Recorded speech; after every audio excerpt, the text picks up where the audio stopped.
Live. All right. We are live. This is the Fortean Slip. This is the Dennis Coffey interview. I won't be playing the normal bullshit intro, ladies and gentlemen. Just start talking with my friend Dennis Coffey, who is here with me. Hi, Dennis. Hello, Chris. Good to have you. Thanks for letting me on the air again. Not a problem. I had actually met Dennis by chance. It was like, what, 2 years ago now? 2 years ago. Yeah. I'd gone to see a friend on Thanksgiving, and it happened to be a mutual friend of ours. And he wound up coming over later that evening, and we wound up talking for a good portion of the evening. I can't remember how late it was that I left that night.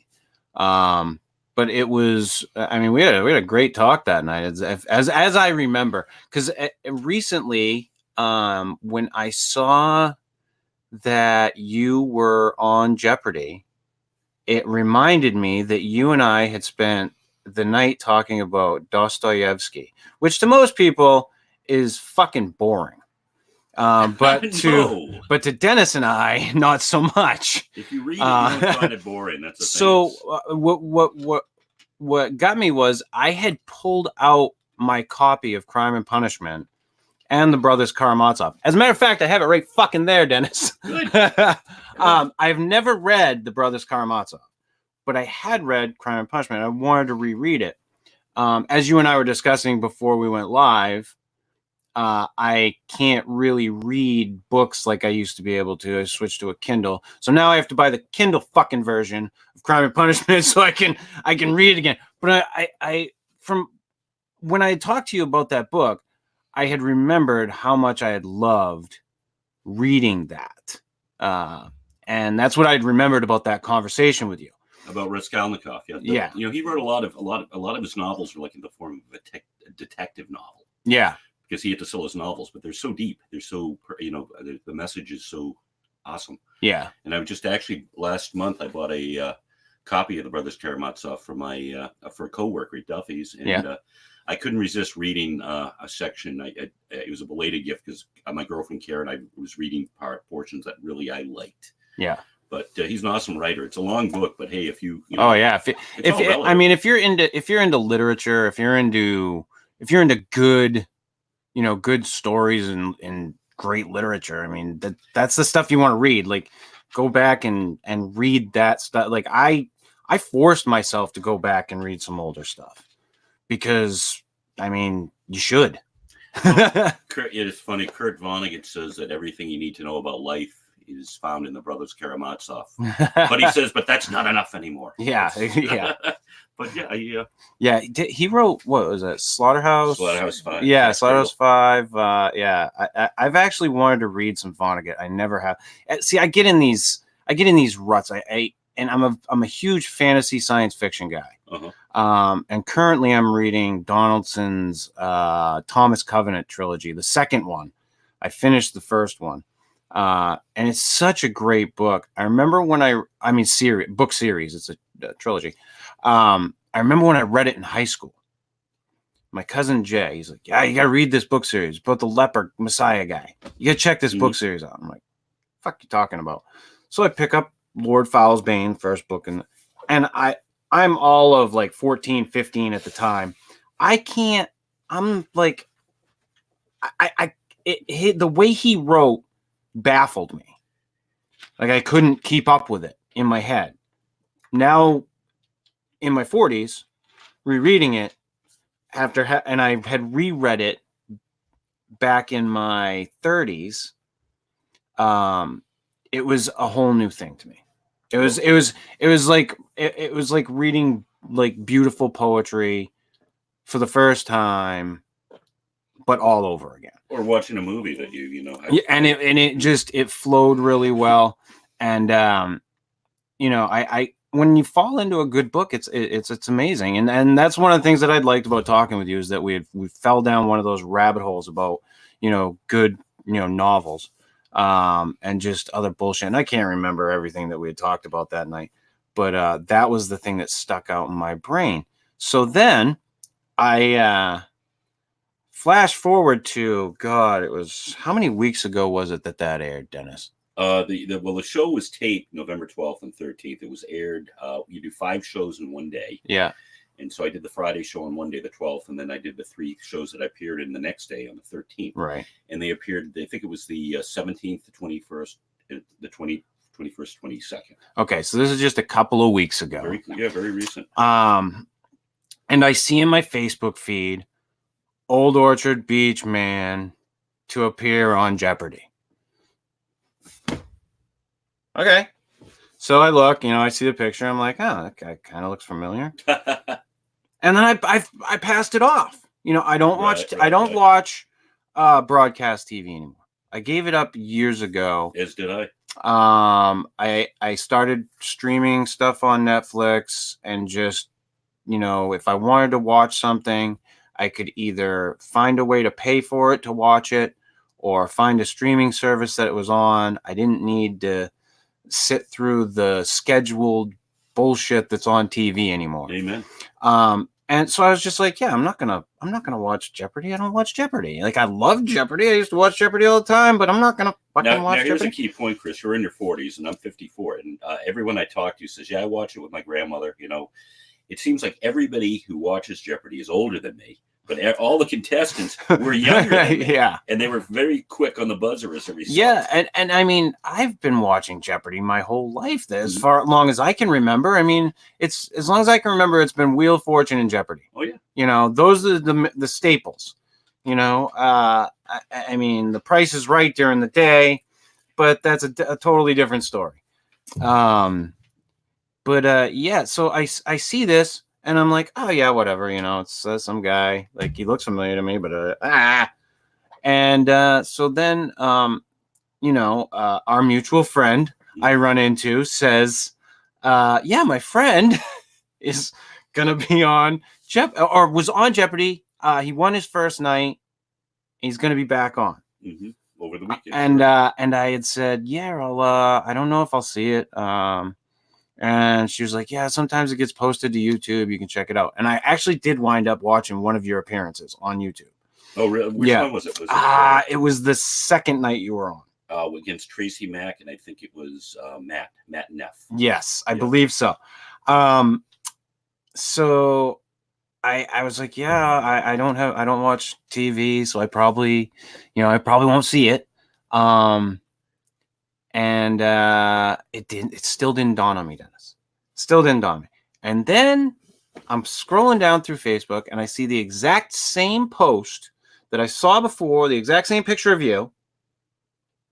And for some reason, my brain went click. My jaw dropped for a second. My eye, it's fucking Dennis. And then I'm like, of course it's fucking Dennis. It says it's Dennis on the post, So the whole time I'm just like, oh my fucking God, I know this guy. So in that moment, I was like, I'd said something to our mutual friend about, I'm like, dear God, like, and she had forgotten that I knew you. So I was just like, I'm like, if you talk to him, tell him, hey, congratulations, whatever. So I had wound up reaching out to you through Facebook. And the reason that I did wasn't so much for the Jeopardy stuff. It was because I read the article. I think it was posted by Channel 13 around here, about how you had brought up stories about the opiate crisis after your appearance. Because what, do they call you back afterwards? Well, we did the Monday, Tuesday, and Wednesday shows were filmed all on the same day. Yeah. So yes, I spent the night at the hotel and then came back, and then we discussed it. Sure, a lot. You write down 5 topics you want to discuss, and I listed this as number 5. I brought up some other stuff. How I stumped Ken Jennings was one. My choice of major, and I brought up the fun stuff. And but when I first applied for the show, it's when I was in 2015. I was working as a convenience store clerk in Old Orchard at the 7-Eleven, and towards the end of the tenure, in 1 month, we lost Molly Parks and Sarah Berlin, and they were 2 of my regulars, and they were just wonderful, wonderful girls, as I said on the TV show. And I just said at the time, I said, this is really something I'd like to talk about if I ever get on the show. Yeah, and it just hit the whole community. Well, and when you see it like that, it really hits home. And I know a lot of people in my life who have experienced that, where they were over and over going to funerals from people who had overdosed on heroin. And I mean, I went through my own personal hell with it, but it was with prescription drugs. I never went as far as heroin. I never fell down that hole. And I mean, I'm not saying that one is any better than the other. Heroin's cheaper and more convenient, more right. And I've seen it destroy a great many more people. I just don't know that by me saying I never went to heroin, that's any better. Oh, you know what I mean? Yeah. I mean, I was a horrid piece of shit. I don't know how many times I fell asleep behind the wheel in my car. I don't know how many. I woke up one time completely facing the other direction with a tree next to my driver's side door. Oh, you're extremely lucky. Yeah.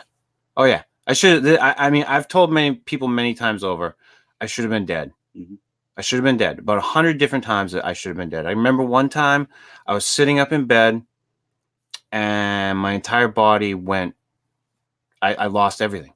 I was paralyzed. I had one of those things where I just could not.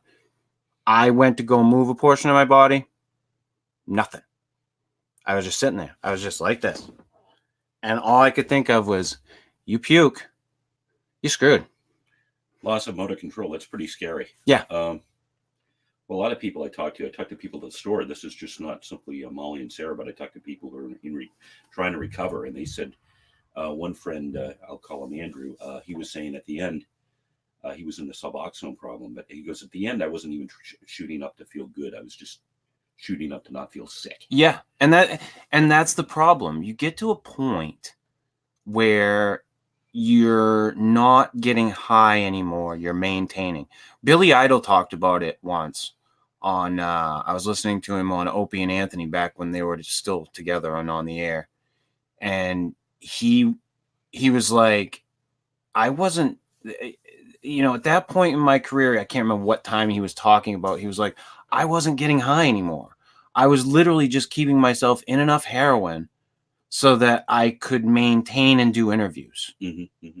And that's it. Mm-hmm. What's a tolerance? It's like most drugs, you develop a tolerance. Yeah. And after a time, it got to a point where the little drugs that I used to do didn't do it anymore. Well, how did you start? Were you I started.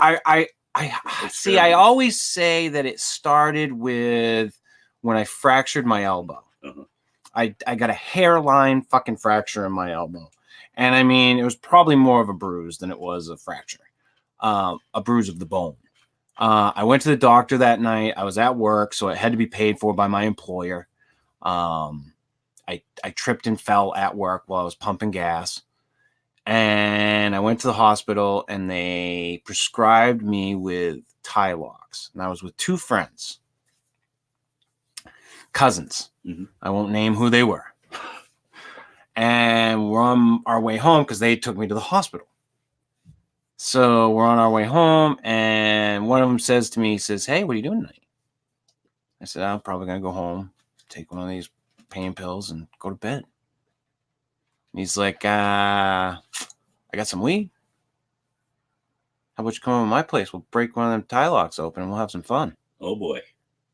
So yeah. So that night I went over to his house and because Tylox comes in capsules. You can break them with this powder inside. And he broke it open and we snorted it like friggin' lines. Oh, yeah, yeah. And that's how I started. Well, Steven Tyler was doing that. I think that from Aerosmith, that was his. That was Xanax. Yeah. There's and people have been snorting pills for a long time. I've known many people that do it. I've known people that did it for years. I did it for years. And it did me no favors whatsoever. it was horrible. Like, I was talking to you before the show. I got to a point where I was so sickened by myself that it just, it literally, that was the straw that broke the camel's back. You looked in the mirror, I take it. Yeah. And when you see what's staring back at you finally, because for the longest time, your ego gets in the way. Mm-hmm. And I don't know what you saw with these people and what they went through and, what they were at one point. I know for a fact that I'm smarter than that. Mm-hmm. I always have been. Like, I'm the type of guy that never should have gotten addicted to pills, but I did. And that should tell people something. Like, it's a pretty powerful thing. And it just, did I search it out? Absolutely. Were there doctors that made it easier for me to do it? Abso-fucking-lutely. And those doctors don't work anymore. Good. But you're starting to see changes with it. You're starting to see some of the people that were responsible taking the fall and actually doing jail time. There's one CEO that they just charged him with, I don't know how many years of prison time for his role in the opiate crisis.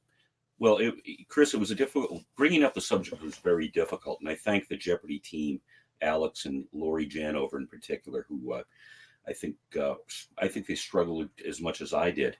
And I think, when I brought it up, I thought it was, believe it or not, I thought it was a relatively safe topic because it transcends politics. It's not, most of us want to solve the opiate problem, mm-hmm. but I was really naive because politics is in everything. We're a political animal, as Aristotle said. But so I didn't realize, it's a lot more complicated an issue, and there's a lot of, I've gotten a lot of different reactions, some positive and some negative, but negative has been, it's difficult because it's ironic and paradoxical because the positive reactions have been like, stories about yourself, people and particularly grieving parents. Yeah. And the negative reactions have been really constructive criticism. So it was a wake up call for me. And like I had talked to you, before we had started, I said, even to this day, I'll still look at somebody who's in the depths of it and say, oh, he's a piece of shit. Now, I don't mean the person's a piece of shit. I mean, they're at a place where they're not ready. They're not near the top of the hole trying to claw their way out. They're still at the bottom digging down.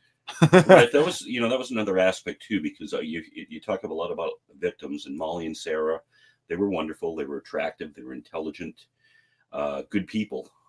But there are also a lot of users out there who aren't. There are some bad people doing that. You were saying something about a gentleman called me up named Tom Demalucas. He warned me about his name. From Springfield, Mass. And his fiance in 1989 was brutally assaulted, left for dead, and she's now brain damaged, blind, and in a wheelchair, and over $10. Yeah, they never caught the guys, and Tom was very, he was not pointing fingers. He was saying they go out now. They have a prison. They do motivational talks at prisons. Yeah, and his point that he wanted to make is how there's a ripple effect. A lot of these people, they don't know they're screwing up. Yeah, they think this is, they don't understand. Yeah, and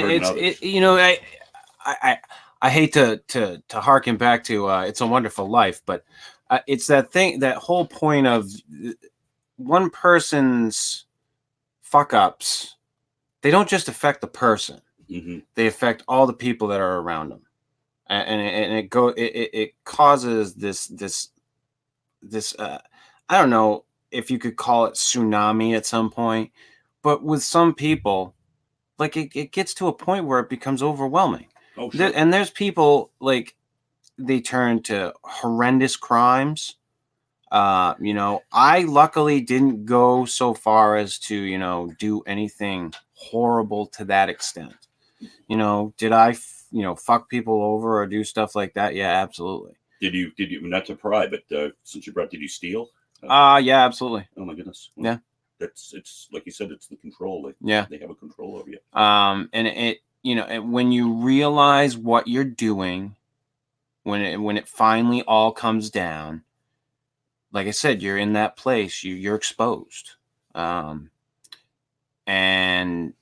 people don't like that. Being exposed is, anybody who's had like a nerve pain in their fucking tooth, having a fucking nerve exposed, that's like kind of what being laid bare emotionally, or your inside. No one wants their deepest, darkest desires or any of their bullshit laid out.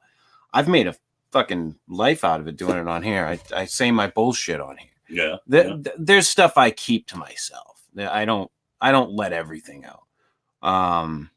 I used to let a lot more out than what I do now. But it's kind of a therapy for me. To be able to talk about it and say, hey, this shit happened. I regret it. But then there's a part of me that sits there and says, would you be the guy you are today? Would you have the understanding you have today if you hadn't been through that? Have you ever seen the movie Wild? No. I recommend it. It's with Reese Witherspoon, I believe. Is it Reese Witherspoon or is it another one? I can't fucking remember. Yeah. But she takes the walk there, not the Appalachian Trail, the one on the fucking western side Pacific of the Coast. Yes, I heard. Yes, I heard about it. Yes, and and I recommend you watch that movie. It especially because you have this passion for the plight of these people. Her story's a beautiful one. Right. She was like a grieving mother, I think, was it? She lost it. What was her story? She was a mess. Oh, okay. It's one of those things I don't want to ruin it for you. Okay. I'd rather you watch it. But it's a great story, and like that's kind of where I get that from. That whole idea of when she's at the end, she's like, if I hadn't been that person, would I be standing here today? A mom, would I have made it through that? That's the thing. And I question that type of stuff now, because it's like, I regret it. Like if I could go back and take it all away, fuck yeah.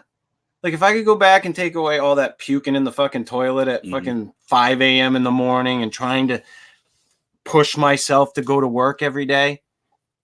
Yeah, no, I wiped it away years ago. Back when it was in that first time was in the 90s. We're talking over 20 years ago. That's a hell of a paper trail you got. Yeah. And, well, it was a long time. It wasn't, I got sober in 2011. It wasn't until late in 2011 that I was truly quote unquote sober. Yeah, it takes time. I have many relapses over the course of the year. And, you find, I think you find peace with it. Now, I'm an odd case. I didn't have any therapy. I didn't go to rehab. I actually had a guy once come to me. I was working property maintenance, and we were going around changing all these different things in these apartments. And this guy got talking to me, and I'm very open about who I am and what's happened to me in my life. And we got talking about my addiction. And he's like, and you didn't talk to anybody? Like, my friends and people I knew. And well, some people don't. Some people don't. And he's like, you didn't have any treatment? No, I just, I worked through it on my own, and then he kept pushing me the entire time. You should get into a program. You should get, and I'm like, yeah, no, I'm good. I'm happy. I'm fine. Everything's okay. Okay. And he's just kept hammering it. It was, and one size doesn't fit all. Right. And the people who think that, they need to have a higher power. If that a higher power works for you in that regard, then go that route. If you don't, go that route. For me, I woke up one morning and just couldn't I couldn't deal with myself anymore. I couldn't handle what I'd become. And I needed to make that change. And eventually it did. And that was good. But again, I go back to that question. Would you have the understanding you have today if you hadn't walked that path for all those years? Would you be the guy that you are? Would you be able to look at people with softer eyes without having had that experience? Because even though I'll look at a guy who's in the throes of addiction, and can't fucking pull himself out, and I'll say, that guy's a piece of shit, I'll still go, oh, man, it's too bad. But, well, it seems it's very ambivalent, it's a lot of ambivalence there. Well, but you understand the creature. Mm-hmm, you understand the animal. Right, not a stranger. When you've experienced addiction, and I don't know how much you saw of what these people went through, but when you experience it, it's a fucking animal. It's a wild animal. It'll bite you for no fucking reason whatsoever. Well, I think did your whole world revolve around it? I read someone who was addicted to pills, and he's like, that was when he got up in the morning, it's just until I came to the realization that it couldn't be that way anymore. I would get up in the morning and I wouldn't feel normal until I knew where I was getting it from. Until I knew I was gonna catch the guy. And who did you who did you go to? I'm a little bit naive about. Who did I go to? I've seen it, but I've never really. We'll just say you don't have to name names. There were a great many people. Oh, I see. You had a network. What happens is, and I'm not giving anything away to anybody who's an addict. You wind up running in circles with other people who do them, but you never want to be around them because you're an addict. You tend to seclude yourself. Well, it's like as a bartender, I know drunks hate being around other drunks. They don't, there's this myth that they like each other. Most drunks don't like other drunks. Right. And it's not a friendship, is it? It's so, it becomes this parasitic type of lifestyle where that person, like some people get a prescription. So that person gets a prescription. So you latch on to that person. And that person knows that you get a prescription, and your prescriptions don't line up at the same time in the month. So you wind up piggybacking off each other to get to the next month. But it becomes this backstabbing game of bullshit. I'll never forget one time somebody had said that I was a motherfucker because I came in and cleaned out all the pills. Because I came in and bought up all somebody's pills one night. And it was like, but you've never done that?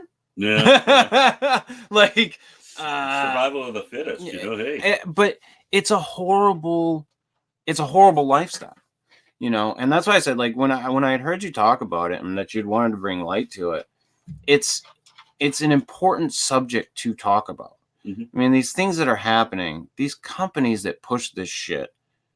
Like, I remember, and this is no shit, my very first wife caught me and she called my doctor, and rightly so, as she should have. I don't blame her for it. I'm not sitting back here and cursing her to the ends of the earth for doing that. Mm-hmm. She called my doctor, told him what was going on. He wanted to see me, so I went in to see him. When I left there, the only thing that changed was that he stopped prescribing me one pill and prescribed me another one. That's it. That was the only change he made. Yeah, this is, like I said, when I brought this up, I didn't realize, again, a little bit of naivete. It's a big, big problem, and it's multifaceted. And, I brought it up. I didn't know if it was appropriate to bring it up. And again, I'm glad I did. No, you should have. That's one of the things I was very glad that you did, to be honest. Like, when I heard that you'd done it, I was, for one, I had no idea that you had any experience with it. Well, I haven't had much though, Chris. That's the thing too. I've never been in the past a crusader. I've had personal experience, but I'm not. Well, It's not really you do have firsthand in addiction though. But it's not, you sling one of the only legal drugs. That's very true. Fast becoming the second one. Becoming second. Now, come on, let's not point fingers, because I know a lot of bartenders are very, very temperance oriented. No. Listen. I think alcohol. I don't have any problem with people drinking. Mm-hmm. No problem whatsoever. My problem is I've always been a pothead. Mm-hmm. And alcohol was never my drug of choice. Mm-hmm. Pills wound up becoming a problem for a while. Not my drug of choice. I mean, that's my poison, for fuck's sake. That's the stuff was the stuff that was gonna kill me. But I'm not against drugs. Drinking. Yeah, I'm not against drinking. I'm not even against drugs, to be honest with you. I think personally that all drugs should be legal. I think let the chips fall where they may, teach people, educate people. You're going to have shitheads everywhere. And you're going to have shitheads doing, I mean, the thing with the heroin crisis right now with people dying, a lot of that is because they can't get clean shit. Mm-hmm. If it was regulated, if people were getting cleaner stuff, people wouldn't be dying. Now, does that solve the problem? No, that's where the education comes in. Mm-hmm. People should be educated. But these drug programs or campaigns that we've had in the past just don't work. You and I both know, when we just talked about this on my show recently, that the Say No to Drugs campaign was just the biggest fucking blunder in the history of trying to keep kids off drugs. I talked to someone from recently from South Carolina who said, well, your points are well taken, but when it hits home is the only time you bring it up. And I remember, I think he was pointing to the war on drugs. It's again how it affected the urban community, how it filled the jails and it stigmatized people. It really didn't do much to solve the problem. The way that crack destroyed inner cities. It's atrocious. Well, yeah. And it was, and that, I mean, let's face facts. That was done by the American government. It was done by the CIA. Okay, well, that's again, this. I mean, allegedly. I'm relatively new to this. Again, it's a lot more complicated than I expected. Well, there's a lot of great movies and great information out there, especially about that. What happened with crack in the inner cities, it's a horrible, horrible story, Dennis. It's a story that should be told to everyone. I mean, there's a documentary. Oh God, Dear Zachary. Mm-hmm. Horrible documentary. And when I say horrible, I don't mean that the documentary itself is horrible. I mean, what it's about is horrible. Everyone should know that this happened. What's the documentary about, though? Is it? This guy gets murdered. Mm-hmm.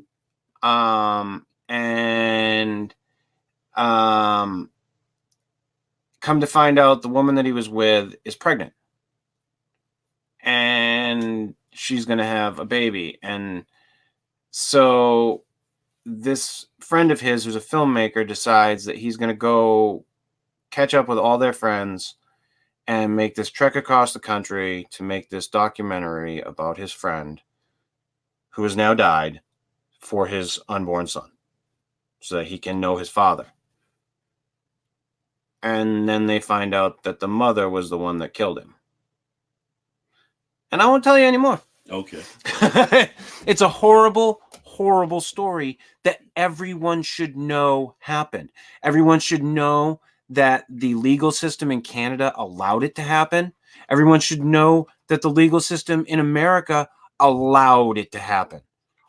It was a horrible miscarriage of justice. Mm-hmm. I was talking to a lady from New Jersey, and she's having trouble right now navigating the judicial system. She lost her son, and they're trying to prosecute the dealers who killed her son. Yeah, and it's been she's very troubled by it, and I don't blame her. Yeah, But it hits home for people in so many different ways. No, but getting back to legalization, I'm very libertarian, and I think on my outlook. But would you legalize crack? You'd go ahead and do that. Wow. Yeah, absolutely. Okay. Because I'm a firm believer in your body's yours. Do with it as you wish. As long as you're not hurting other people. Wow. Therein lies the problem with a lot of that stuff. Right. But there are people, Dennis, who do drugs on a regular basis and don't harm anyone. They're functional. Keith Richards. Oh God, yeah. How is he still alive? I mean, that's my case in point. Is Keith Richards? Who the fuck is Keith Richards hurting? He's making music. He's touring. Well, he can afford to too. You know, he can afford the drugs. So the question becomes: is what is the bigger problem? Well, it's you're right about that. And here's a point too about they want to I know in Europe they have safe houses where you can inject. Yep. And someone said, well, that encourages drug use. But No, I'll tell you right now. Are you going to go out and, I want to go to the safe house so I can shoot up. I don't think it's going to, I don't think you're forcing anybody to use drugs. No, and it's not, I don't see it as shoving it in people's faces. What I see we're all adults. That's the thing that I see. We don't have any problem with anyone going to the bar and getting hammered. No, and they've been doing it for ages. Mm-hmm. And I know there's a lot of responsible bartenders like yourself who are not. We discuss it all the time. Right, who are not letting people leave their bars. But we also know that there are tons of places where it happens. Oh, and you can do it at home too, and that's one thing. Right. A good point though about that. When I was involved with the Libertarian Party years ago, people thought. Time magazine, I think 20 years ago, said the idea of legalizing even marijuana is just ludicrous. They even said right on the front cover, they said these people are wrong. But I got in touch with the Libertarian Party, and they made kind of a point that you have 100 substance abuse deaths. 66 will be tobacco related. Yep. 33% will be alcohol, and 1% all other drugs combined. Heroin, cocaine, pills, so forth, LSD, marijuana. Yeah. 1%. So, but we subsidize the legal industries. We even encourage it. But we fight, tooth and nail. Clawing. It's crazy. But it's just an observation. And what's funny to me now is with the legalization of marijuana, we live here in Maine. We live in a legal state now. Mm-hmm. We're a completely legal state. The thing that gets me is, and I don't know how you felt about our ex-governor Roly Poly, but I fucking hated him. And the reason why I loathe him so much is because of what he did after we voted to legalize marijuana here in the state. Yeah, he put that fucking moratorium on selling it. So now, and I guess this year it's supposed to go legal. Their retail shops are supposed to open in March. But it's we voted to legalize weed in the state of Maine. One of the reasons why people voted to legalize it was because of the tax revenue that would come from it. Right. And then he fucking quashed that the minute it happened. For years to come. He's been out of office for how long now? No, it's been a couple of years, right? Yeah, I think it's been a year. It's a complicated subject, and you don't want to generalize. I think a lot of people really are not. It's a social issue that a lot of people are.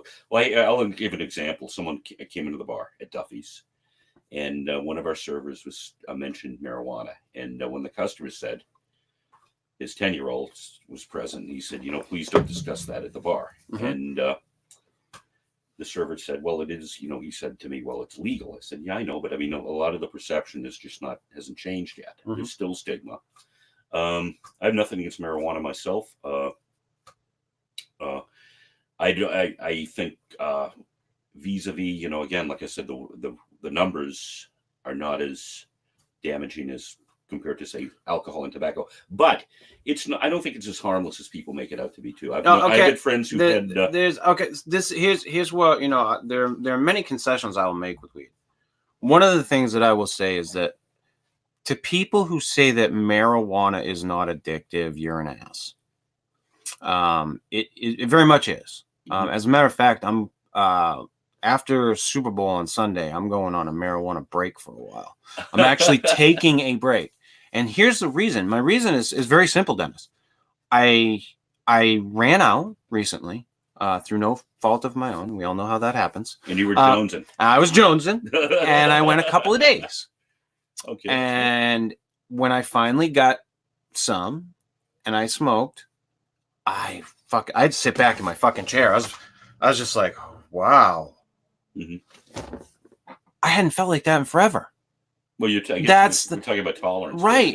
And that's the type of thing that I missed. I missed being able to smoke, sit back, relax, watch a good film, read a good book, really immerse myself in something or an activity, whatever the case may be. But I wasn't able to do that.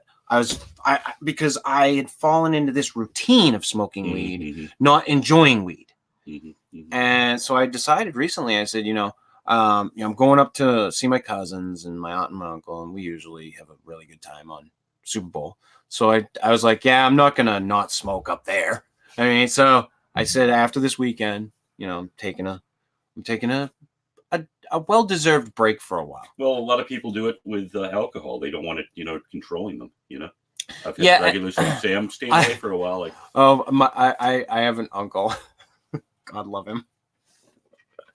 Yeah, sometimes alcohol. I've seen the problem that I have with alcohol is that it's always been like okay, And the first time I bought legal weed, I was on my second honeymoon.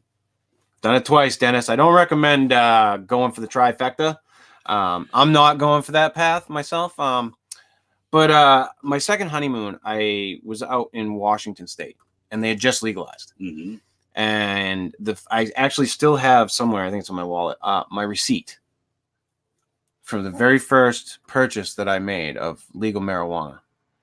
And it's because I had spent my entire life, my drug of choice, I had to go meet some guy in a back alley or in some shady ass fucking house on the other side of town. And all my friends who drank could just go to the fucking store. Right. Well, and it was liberating. It's perception. Like I said, 20 years ago, Time Magazine, I mean, they're reporting the news, but at the same point, they're making an editorial comment. They're wrong. I hate to be harsh too, Dennis. But to that guy at the bar with his kid, fuck off. That's my opinion, and here's why. Okay. You're gonna sit there with your kid while a legal drug is slung and bitch about somebody talking about a legal drug. Shut your mouth. I see your point, but no, you know what I do when I'm bartending and uncomfortable subjects come up? You change the subject. Yeah. Well, and you also deal in customer service. Yes, it's very true. I know those worlds. I used to work in retail for years, and I worked with in sales, and customer service is a bitch. It's a bitch. I don't envy you one bit for the job you do. Well, in that aspect, I'm pretty good. But here's a question. I mean, get back before we kind of wrap this up. What was it that got you to go on Jeopardy, or what was the whole thing that got the ball rolling? Can I take a break? Yeah, absolutely. Yeah. We're live, but I mean, I'll be right back. Yeah, actually, have that. But when he gets back, we'll talk about that. And if anybody has any questions for Dennis, we'll be wrapping this up shortly. So please make those questions readily available in the chat. I know, Katie, you said you were going to be listening. But until then, we will be doing the Fortean Slip live Saturday night this week instead of Sunday due to the Super Bowl. So any of you guys that are listening to this broadcast, I can't at the time that we're making this live broadcast, I can't post anything on the like page. So if anybody wants to catch the live show tomorrow night, I don't know what time we will be going live. I will be posting it as soon as Facebook unbans me from being able to post because I called somebody a cunt on my own like page. So apparently you're not allowed to do that anymore because that is considered bullying. Even though I didn't see it as a bullying tactic or move,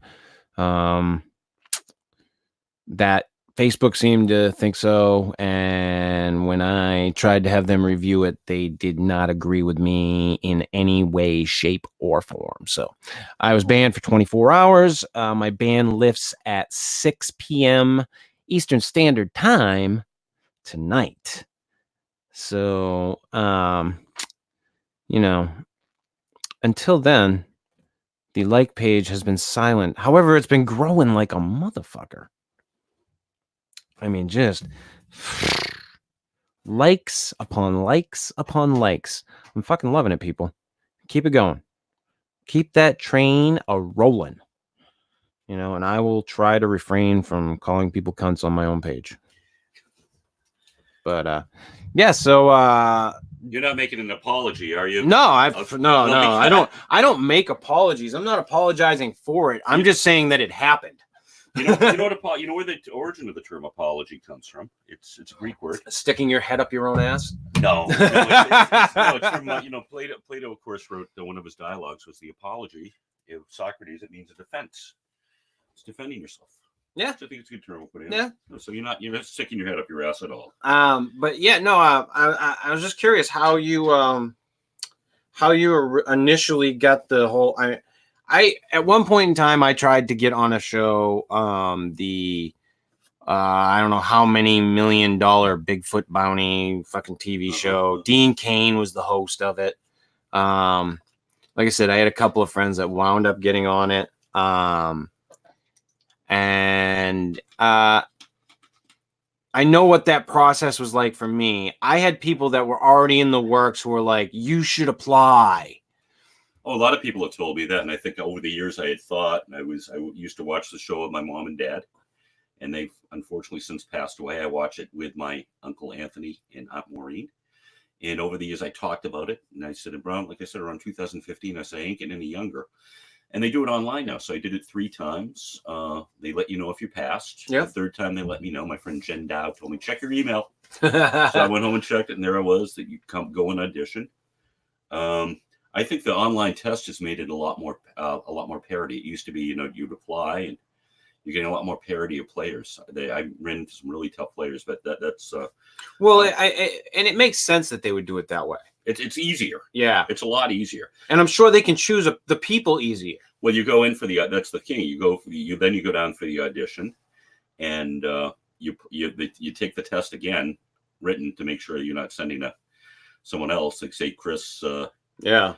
Dennis, you're better at trivia than me. How about let me go on? They make sure it's you. Right. And a lot of there's a procedure, and then they take you through, like, you pretend. Glenn Kagan was my contestant coordinator, great guy. He pretends he's Alex Trebek. You go up and you play the game, and then they interview you. And I told I gave my spiel about stumping Ken, wise guy that I am, and something they liked. I was nervous. I think I was more nervous during the audition. I thought I was going to pass out. I had to hold after I gave my spiel. I'm like, I need oxygen. Yeah. But you're on the list for 18 months, and then towards the end of that, I was all set to take it again. Lori Genova rang me up in October and said, we want you out in November 12th. So I studied, I had planned a huge elaborate study program. My short-term memory's gone. I had about 20,000 Wikipedia articles. I'd read one and forget. Yeah. So my advice to anybody, all the millennials, we give all the advice to millennials: hey, enjoy it while you can. Yeah. Because it's not going to go on forever. That's one of the things that I realize about with reading now. If I don't have the capacity to really get into it, I don't retain like I used to. Oh God, no. Yeah. And when I was uncomfortable reading before I got my Kindle, I would just, my retention was shit. I would just like come away from a book and be like, because I couldn't get comfortable reading it. But now that I can get comfortable, my retention, I found it's right there all the time. So, the producer from my other show, Dennis, is asking, how would you even study for that? Well, James Holzhauer made, I have a liberal education. My friend Joe Simpson. You studied fucking Sanskrit, right? I did. Well, I didn't like the classics department at Penn. They didn't like me, so I switched I thought I was going to be an Indo-Europeanist. My roommate Michael became one. Right.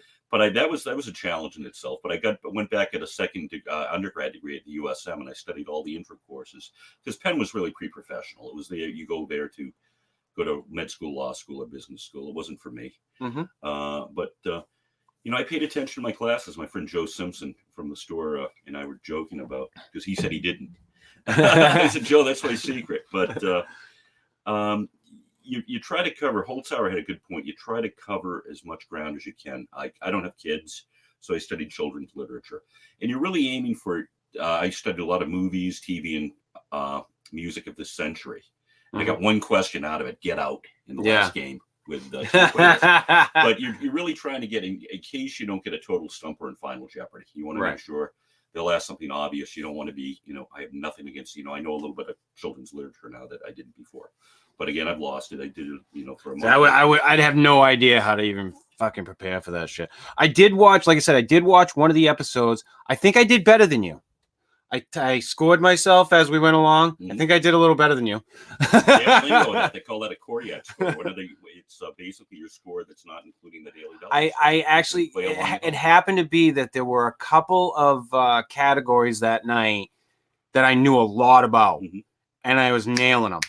And I was surprised. Because I haven't watched Jeopardy in a long time. It's a very capricious game, and a lot can go wrong, a lot can go right. And one thing it sounds like sour grapes, except the double Jeopardy round of that first game, I did not get the boards I liked. Yeah. And I recalled, I said nursery rounds. I get that. Can you believe it? And I actually did well in that category.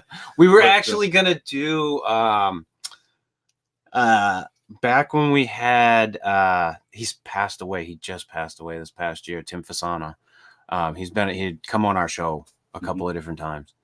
He's a Bigfoot researcher down in Florida, but entertaining guy, just an entertaining guy. And the first time we had him on the show, I had wanted to do Bigfoot Jeopardy with him and Steve, like have like a Jeopardy type thing. But it was too elaborate to try to do that, so we wound up. It's kind of a narrow topic, right? But there's all kinds of different things you could do in that topic: hoaxes, like sightings, different stuff. There's different categories that you could have.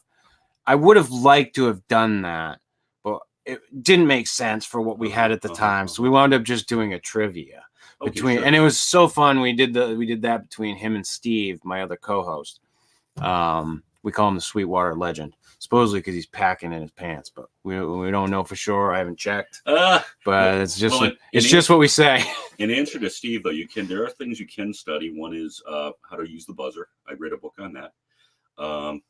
And one thing is betting strategies. I always thought it was like common sense, but it's not. There's a lot of at the end or when you're doing your daily doubles and shit. When you're at Final Jeopardy, you make the wager before, and then. I learned a lot about wagering. And one thing that impressed me about my competitors is that there are different ways of betting first, second, and third. And all the first place bettors between the 4 games I was first place only in my first game. But everybody made a covering bet. You double the second place's score, add $1. And Sean Cuevas did that to me. He defeated me. And until I got the answer wrong, he goes, we've reached out because in 2 months, you can't talk to many people. Right. I said, John, he made the maximum. We bet heavy, both of us, and the audience gasped. And he got it right. But he goes, Well, you wouldn't have got it anyway because I got the answer. I covered your bet, but I thought that was pretty neat. It showed a lot of mutual respect. Yeah, and I mean, there is when it comes to that, it's a game. Yeah, it is just a game, but you forget that too, because I tell you one thing about it that made it hard when I was telling this, I think that one of my competitors, either Tracy Mack or Steve Schiraldi, while we were waiting to go on it. It's a one-shot deal. It's like the Triple Crown, in horse racing. You get one shot and you're done. A few very fortunate people go on for the Tournament of Champions, but that made it very pressure-filled.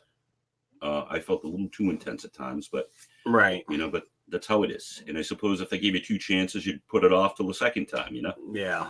I mean, hey, I think it's great that you got the opportunity. And like I said, when I saw that you were up there, I was like, oh shit. When I finally realized that I knew you, I was like, oh. Well, the hat, I don't have the hat on. Right. And that's funny. What I had said to you. Every time I've seen you, you have that fucking hat on. And that picture that they show you, you have no hat. You're in a suit. I know that's the makeover we're talking about with our friend, and credit that my cousin Mike. He gave me a makeover, and my appearance, I look a little staid. And my friend Doc was teasing me. He said, you look like a combination between Douglas MacArthur, David Ogden Stiers from MASH. So I got that question wrong too, by the way. Raymond Burr and the Grinch. Is that? David Ogden. He was Charles Winchester on MASH. So I mean, geez, Doc, thanks for the compliments. But I'm a fun guy. I smile a lot in real life. But you're all business. No, when I smile, I get jittery. Yeah. And, and it's hard, like doing anything like that. When I started doing this podcast, when I used to go on other people's podcasts, I'd get nervous as hell. My heart would start beating, and I'd have to, and then after a while, it'd start, it'd slow down. And it's like anything, when I think the hardest thing, you're going on there at the studio. I've been on TV before, nothing major. A little talk show that we did in Biddeford, Public Access. Yeah. But you're in an alien landscape. You're walking out there, and everything's. You're expecting it, but you're really not prepared for it. Yeah, and it's not only that, but it's not what I remember when I went to Disney when I was 14. I expected Disneyland to be this amazing, elaborate place, magic, wonder, and it was cool. But when I got there, it was so mundane. It was like a little bit of disappointment. It was like this is like a big fun town. That's what I thought, because that's our amusement park here in Maine. Sure. Is Funtown. And that's all I thought. I'm like, it's a big fun town with more bells and whistles. That's all it is. Mm-hmm. I was just like, oof. Like, what the fuck? So I wondered if maybe like you got on the set of Jeopardy and you were like, oh yeah, it's kind of wondrous. But yet then you were like, oh yeah, but there's all this other bullshit. Well, it's kind of intimidating. Again, like I said, you're expecting it, but you're not. And it's really difficult to describe. It really is. I think going up against flesh and blood, one thing that's different from doing it at home, when you're playing at home, you're going up against flesh and blood competitors. Mm-hmm. And you don't realize that you get a one-shot deal, and you don't realize that they have aspirations too. Oh, yeah. And I think we talked a little bit. I wasn't the best winner. I wasn't the best loser. And I had forgotten in the 2 months that I played how good some of these guys were. I went up on the first day. I watched the show again because I was at the viewing party and everybody was cheering. And my Aunt Maureen says, I'm staying home. I want to watch it at home. And I had forgotten I went up against 2 librarians named Veronica and Lindsay. And I had forgotten what a dogfight that was. I mean, looking back, it was fun librarians. Watching it. I talked to Jessica Garcetti from Maine. She congratulated me. We reached out. Yeah. She's like, we're on the list for Tournament of Champions. It's a long shot, but hopefully we can go out. I was just suggesting we should go out together. Yeah, but I hope you get back on again. That'd be great for you. It's a long shot, but hey, it's a long shot. You should take. I'm not that, like I said. I'm like Jason Zaffarani won 18 episodes. These guys are elite players, and I can tell that there's the super champions really know. They cover all aspects of the game. Accuracy, buzzer speed, wagering, and poise. And what happens is they get lock games. Most of them are just so good, they got to wait for someone to beat them. Like Ken Jennings, episode 74, he did not get a lock game. Yeah. And the contestant beat him. Yeah. So a lot, but they're really good at all aspects of the game. Yeah, hey, some of these people, they know their shit, Dennis. They know their fucking shit. There's people out there who they make it their life. We all know those kids that we went to school with that could not take their fucking nose out of their books because they had to have good grades. There are people like that who are driven in all aspects. But here's the deal too. The fellow who defeated me, John Cuevas, we bonded, like I said, over organ donation. His sister Serena and my friend Roddy Banks both had kidneys and doing a lot better now. But John, as far as I know, I didn't talk to him about this. I think in his Facebook page, I don't mean to disparage it, but he has a high school diploma. I don't know if he's been to college. So my advice to anybody, if you pay attention in class, if you do your homework, a high school education is really adequate to do well in Jeopardy because they ask a lot of sports news. I don't think it's something that requires a college education. When I auditioned, there were a lot of lawyers, but there were like other people who Austin Rogers bartended, although he has a degree, but you can get by. You don't need an advanced degree to do well on the show. In fact, I think in some cases it would hurt you. Sometimes study too much of one area. Right. Yeah. The producer for my show saying she gets nervous when she gets on there. She just joined our show. Been there, done that. Just recently. It was last year. So the end of last year. No, April. God, it's been a while now. She's been on the show since April of 2019. God, I thought it was the end of last year. God. But yeah, she long story short, I had this fan who was a pain in the ass, and he would constantly message me and say, you need a new producer for the show. You need somebody who knows what they're doing, da, da, da, da. And I just kept telling the guy to fuck off. Like, I don't need your help. I don't need you to tell me what to do with my show. Like, I know what I'm doing. I'm good. It got to the point where finally I blocked the guy. I told him over and over, I was like, listen, just, dude, I get you're a fan of the show. Just leave me alone. But I eventually put up a contest, but it was a rigged contest because I rigged it so that Katie was going to win and become my producer. So it was to become the producer of my show. But it was funny to see who would actually send in videos. And there were so few people that did it. Like, I was so surprised. Like, I figured I'd get a few more. But the guy who was bugging the shit out of me, who later on I wound up blocking on Facebook, never sent a video in. This asshole who bugged the shit out of me all the time never sent one in. That's very intriguing. And she's a fluke. And actually, I'm so grateful. Like, she's been such a great addition to the show. Like, it all works out in the end. She's a great producer, and even though she gets nervous, she does well. She did fuck up her dog story one night, but I will give it a pass. She will get a chance to retell that story at some point in time. But this was a different type of show for me today, Dennis. Normally, like, we talk about the strange stuff like that. This was more like a fucking after school special. But I like doing Jeopardy's very sedate. Well, no, I like doing these types of shows where I can talk about whatever I want. I don't have to have my co-hosts on. We're not telling fucking stupid jokes, beating the shit out of each other for 2 hours, just having a conversation with somebody. I like doing that type of stuff too. And like I said, when I'd heard you talk about the opiate crisis, I wanted to give you the ability to come on and say what you wanted to say about it. Yes. But I was like, oh, this is something I had no idea. This is this thing about me that I know he has no idea, and we can sit down and we can talk about it. And that's all I fucking do anyway. I mean, even when I'm joking around with Steve and Matt, I'm still ultimately having honest conversation. No, it's not, even though we're going, fuck you, or, put your Sweetwater dick away. It's honest conversation. Yeah, but that's what I do at the bar. Yeah. So you know exactly what it is. Of course. And I think more people are listening to this type of stuff. More people want to sit and listen to someone talk honestly instead of bullshitting or, trying to make an ass out of themselves. Oh, I bullshit too, and I've done that. I mean, oh, well, we all have. I mean, come on.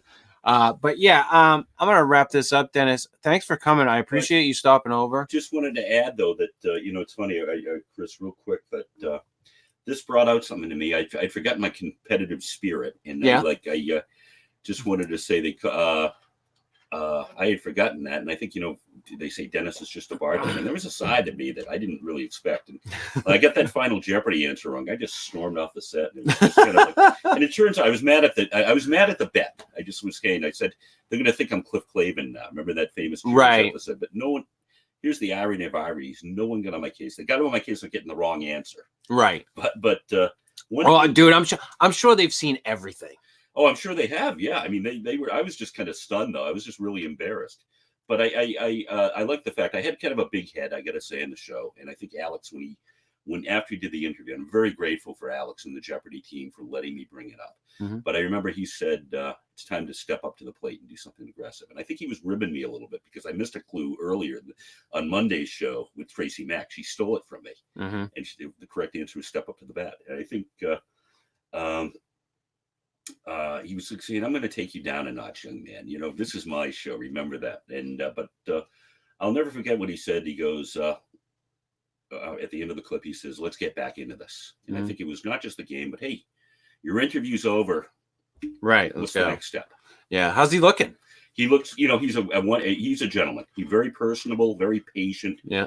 On commercial breaks, he answers, different audience. I couldn't believe when he answers the same question. I couldn't believe when he came out, and announced that he had cancer and that he was still going to do the show. I don't think he's ever taken a sick day. That guy, and God love him. He's been a staple. And him, Pat Sajak, Vanna White. I mean, when that's gone, Dennis, that's going to be a piece of Americana that is just. I didn't know what to expect with Alex because I'm working out in Chicago. My friend Charlie worked at the pump room, waiting on all the celebrities. Mm-hmm. And Charlie didn't. He goes, I didn't like him. He's a wine snob. But Charlie never liked anybody, and he didn't because he didn't know anything about wine. And Alex, someone asked him a question. This was cancer related. He's like, "What do you like to drink, Alex?" And he says, "Well, I like Chardonnay, but I can't taste it now because of the chemo." Yeah. So that kind of hit home, Yeah, and it's rough, and I'm sure, like, I wish him well. I know, like, his chances aren't exactly great from what he was saying. Stage 4 is not good, and that's a type of cancer. Yeah, and I watched my grandmother and my uncle die of lung cancer, and they both had stage 4. And he's got something different. What's he got? Pancreatic. Cancer, that's a low. It's not good, but he's he's holding his own from what I can see. Yeah, and very gracious man. I wish him well, and like I said, he's a piece of fucking Americana. Mm-hmm. He's what, Canadian? Yeah. We brought that up. I gave him the poppy that I saw in a lot of the promos. I'm wearing a poppy because it's November. I presented to him. He thanked me. Oh, nice. For the veterans, Nice. Cool. But thanks for coming on, man. I'm glad to have you over, and I seriously, I hope you're able to get back on for the tournament of champions. Well, it's a long shot, and I don't know. It's kind of, I don't know if I'm kind of thinking maybe once was enough. Yeah, maybe. Maybe. To everybody else, this has been the Fortean Slip episode 121. If you like this shit, hit the little thumbs up button. If you don't, hit the little thumbs down button. You can check out our good friend Matt Knapp at youtube.com/bigfootcrossroads and cryptid tales. You can check us out at anchor.fm/the Fortean Slip. Deal still stands, people. 1,000 downloads in 1 week. I will dye this ship blue. Check out our good friend Pair Breakdown at youtube.com/Pair Breakdown. And check out, as always, our good friend Dred Funn at dredfunn.com and youtube.com/Dred Funn. And excuse me, Fred has been doing some live stuff on Twitch. I recommend checking him out on Twitch. He does some great artwork. Check him out as always. And like I was saying to you guys earlier, we will be live tomorrow night. The show will be live because we will not be live on Sunday because of the Super Bowl. So until then, see ya!